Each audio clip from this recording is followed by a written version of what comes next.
Attention. Mike's Daily Podcast. episode 1050.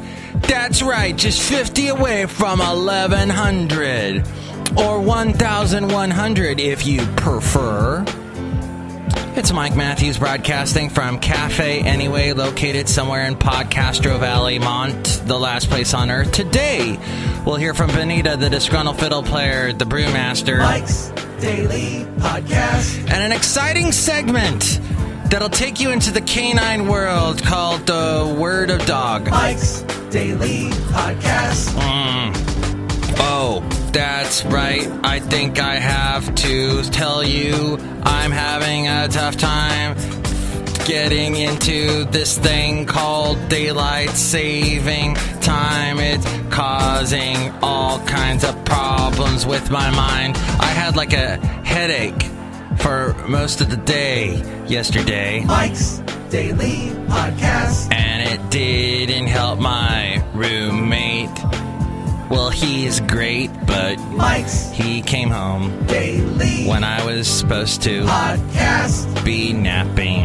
Yeah! And banged around. I called my first roommate Clunk because he made a lot of noise. Second roommate was super quiet. Third roommate, my latest roommate, who took the picture, the podcast picture yesterday.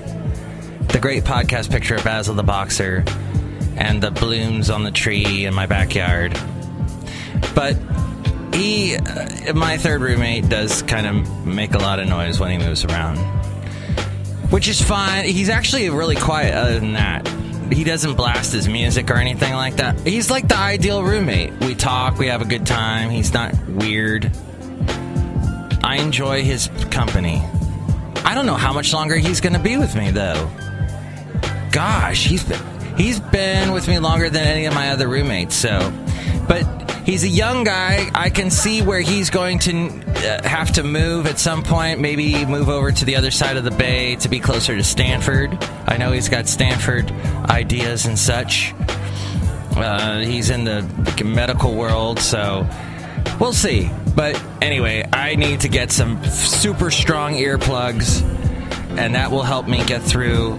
Because I need to nap, y'all. I can barely keep my eyes open at this point. I'm drinking the hot pot of coffee at Cafe Anyway. I don't even have a cup. I'm just drinking it right out of the pot. Look who just walked in. Hi, Mike. It's Benita the Rodeo Queen. How are you doing? And to Disgruntled Fiddle Player, tell you what. What?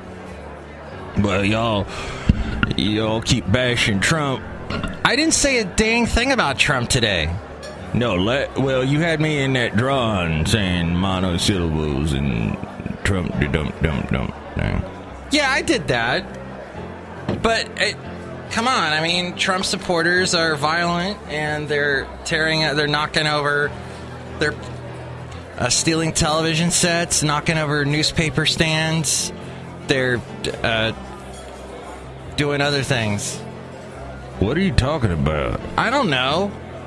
Some movie, TV show where violence erupted and they break in and take the TV tube set and they knock over newspaper stands. I don't know. Look who else just walked in. Hi, Mike.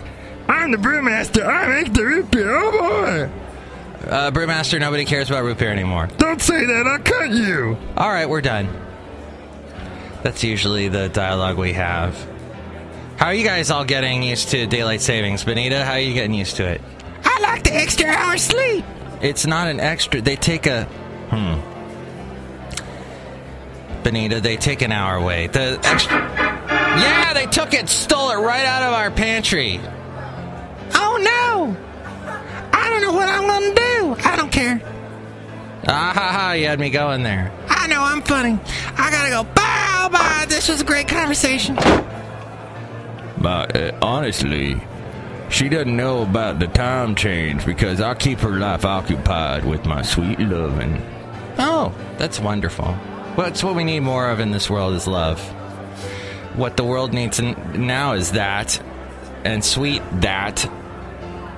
I had this headache yesterday, and I said I need to take a nap. I couldn't because my roommate was home, so I said, let's go. And I took my dog and we drove to beautiful Alameda. In fact, that will be the podcast picture today. Some picture that I took of Alameda. I'm not even going to try and look for it on my stupid iPhone because it's an old one and I can't find anything in it.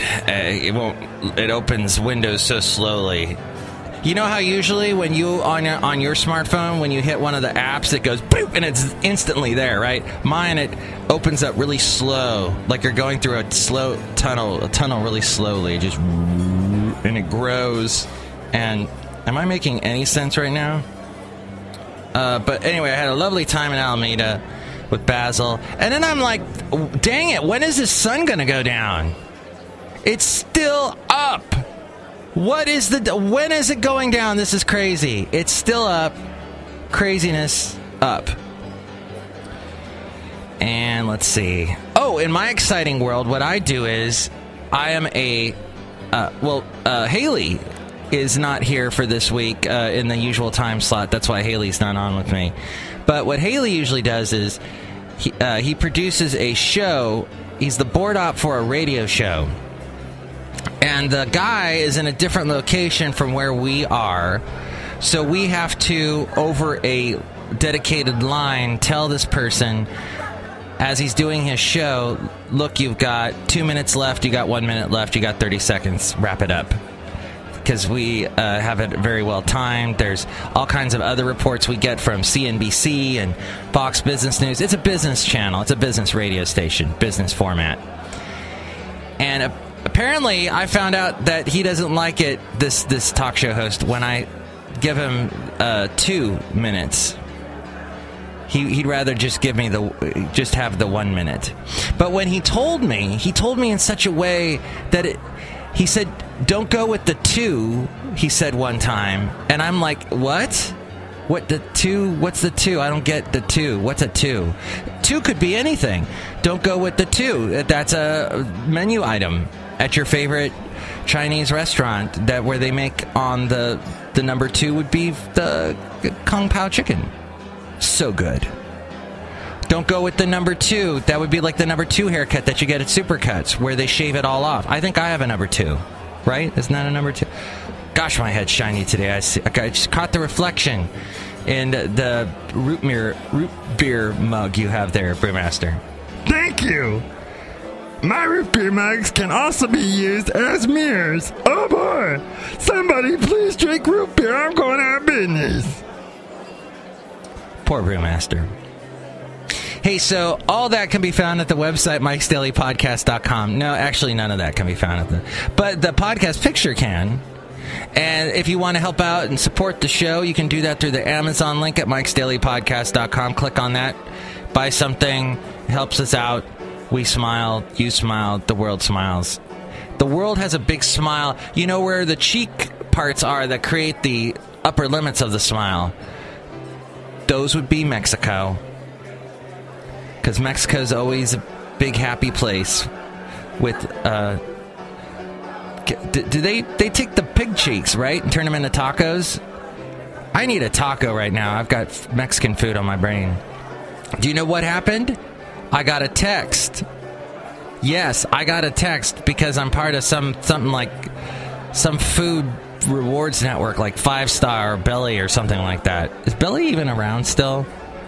And they told me, because I went to this Mexican restaurant that makes... They prefer to be called taquerias. That place is called Loco Burrito something or rather. That's the one with the guy, when you walk in, he's kind of like Saddam Hussein. Mike, that's racist. No. What it is he kind of has the Saddam Hussein thing from South Park, where he's like, hey, guy, what's going on, guy? Hey, guy. That kind of thing when you walk in. Okay, I probably am the only one that noticed that. Paul F. Tompkins. I was turned on to his podcast by Haley, and I love it.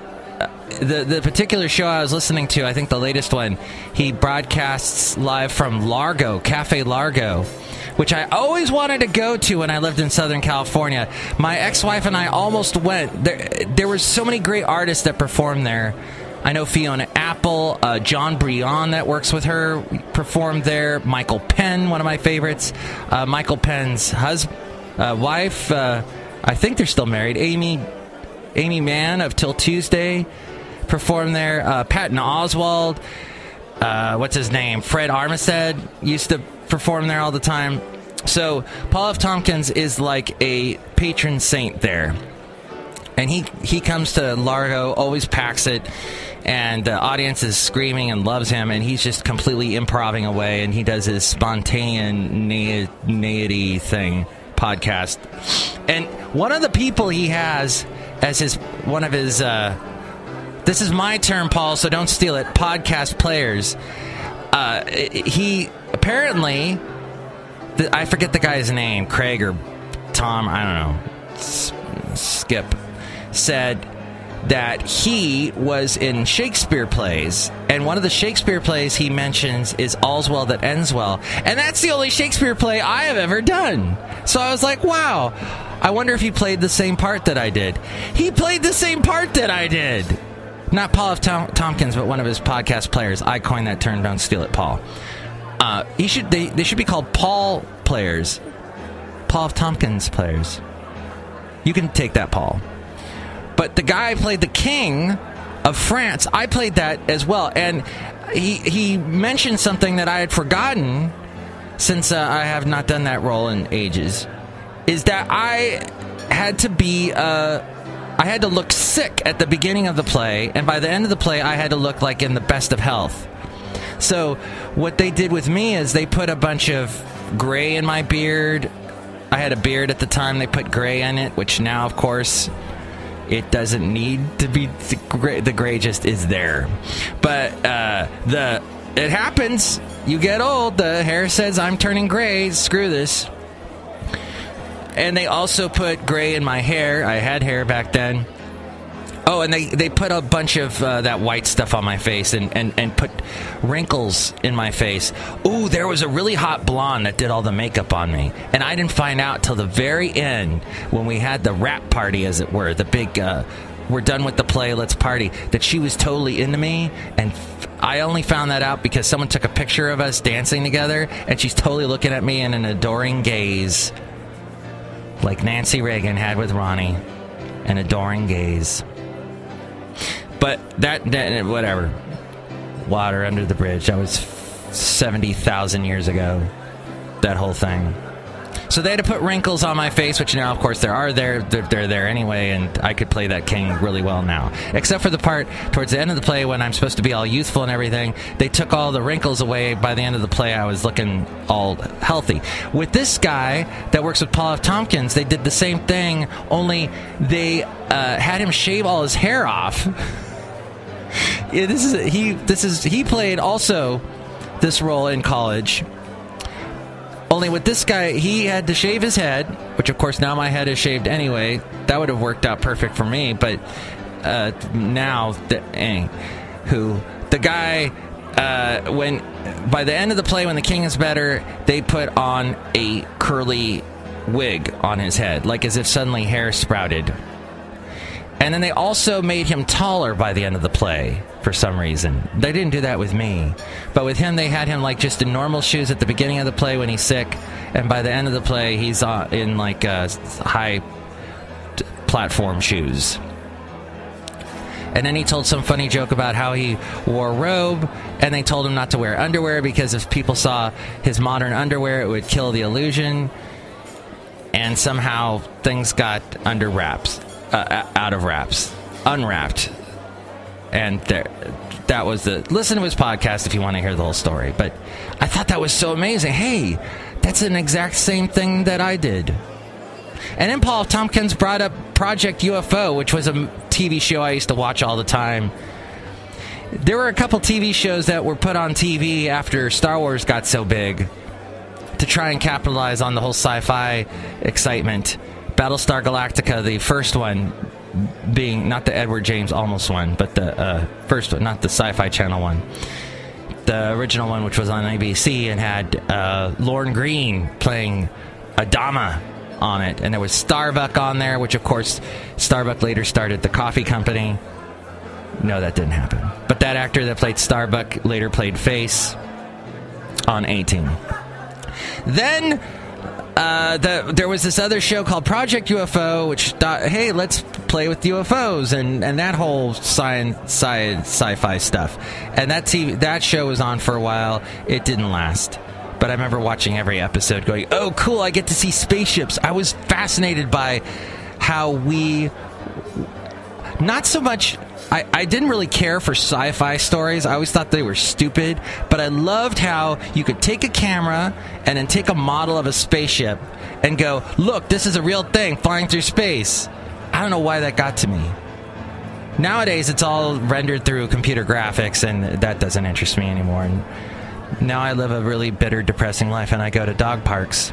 Oh, which is what we were going to get to, the word of dog. So finally, check out the website, MIKEs-DAILY-PODCAST.com, and the links to all the places you can check us out on social media and places. Oh, we have the past interviews that I've done, interesting interviews with all kinds of musicians of all formats of music, all there at MIKEs-DAILY-PODCAST.com. If you want to help us out through the PayPal and become an inglorious Mike's Daily Podcaster and get a special greeting from the Brewmaster, who's been sitting here so lonely, just staring at his reflection in his root beer mug, you can do that at MIKEs-DAILY-PODCAST.com. Are you feeling okay, Brewmaster?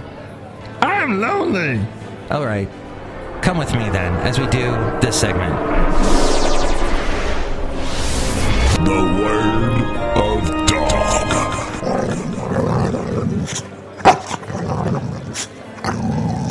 Yes, the word of dog. All right, so as I went to the dog park yesterday, I said to myself, I need to tell people about this special advice. A word from dog.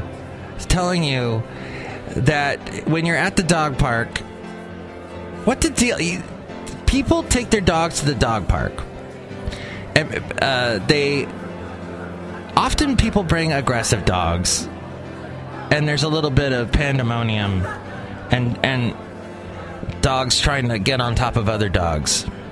There is always going to be that at dog parks. You just have to be ready to go, all right, what's my exit strategy? How do I get my dog out of this dog park as soon as possible? If you have a harness on your dog, you're able to grab the dog from the back and take him out. If you have... It is always smart to check out before you walk into the dog park to see if you don't have any crazies in there, any dogs that look like they're going to be aggressive. It might just be a good idea to just take your dog for a walk around the area outside of the dog park. Don't go into the dog park. But I, for one, found that I had at some point had to get over my fear and just go in there with my dog and see what he did. And just be ready in case something went wrong to take him out. And something did go wrong. One of the first times I took him to the dog park, he all of a sudden got into a fight with a huge Great Dane. It was a greater than Great Dane. It was just enormous. And that freaked me out, so I didn't go back to the dog park for a while. But then I said, all right, I'm just going to go and keep an eye on him. He seemed to be smarter from the experience. Maybe don't take on a dog as way bigger than you, and I don't know what went on. That dog actually stopped coming to the dog park, too. So maybe that guy got the idea. Got the right idea. But the sun is up later. You should be walking your dog anyway. Enjoy the sunshine. Enjoy your camaraderie with your canine. If you don't have a dog, then I guess this segment's been for naught. But I did want to say that the dog park or an open area and dogs meeting for the first time is actually the best of circumstances, because dogs need to sniff each other. And when they've got the leash and they're feeling the owner pulling the dog back, feeling them being pulled back by the leash, and they're seeing this other dog approach, it's all about defense. It's all about, hey, stay away. It's almost as if the dog is protecting their backyard, and they're protecting you, and you're holding them back with the leash, and then all kinds of barking and escalation happens with the dogs. So, dog park should be the best place. And I went to 2 yesterday in Alameda because I took my dog Basil the Boxer to walk around Alameda, and then there's a section of Alameda with a bunch of boats and houseboats, and they shot a couple of the houseboat scenes from the TV show Parenthood there.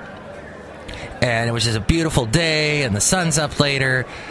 And there's 2 really nice dog parks in Alameda, so I took Basil to both of them. The first one, there were hardly any. There was one dog, and their owners were really paranoid about their dog. And just sort of like, they were throwing the ball to him, but then Basil came over, and they were just sort of like, ugh. And then they were weird. It has a lot to do. You may or may not, and if you don't have a dog, this is probably the most fascinating thing I'm going to say on today's show, is that it's not the dog that's weird, it's the owner.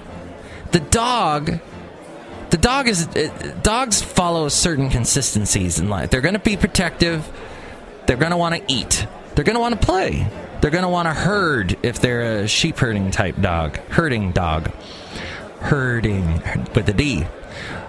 But the owners are the ones that make the dogs go crazy. The owners are the ones that are like yelling at them all the time. And the dogs look to their owners for a certain bit of stability. And if the owners are all over the place, then the dog's going to be all over the place. If the owner's like shouting at them every 5 seconds, Toby, Zoe, Toby, Roxy, what other used into the ground name of a dog is there? You never hear Fido anymore. That would actually be welcoming and refreshing now.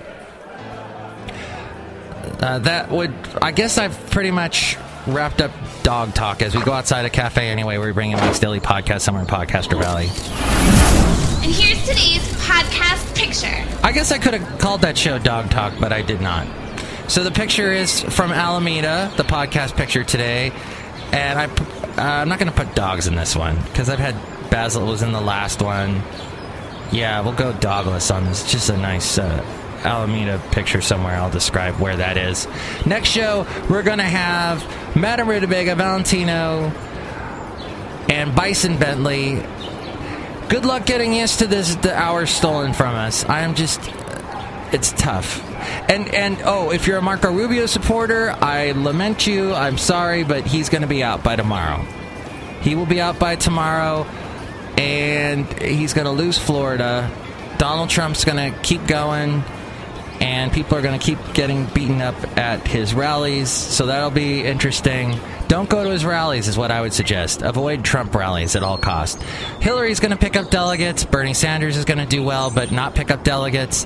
That's how it's all going to be. Let's meet again here at Cafe Anyway tomorrow, shall we? For another edition of Mike's Daily Podcast.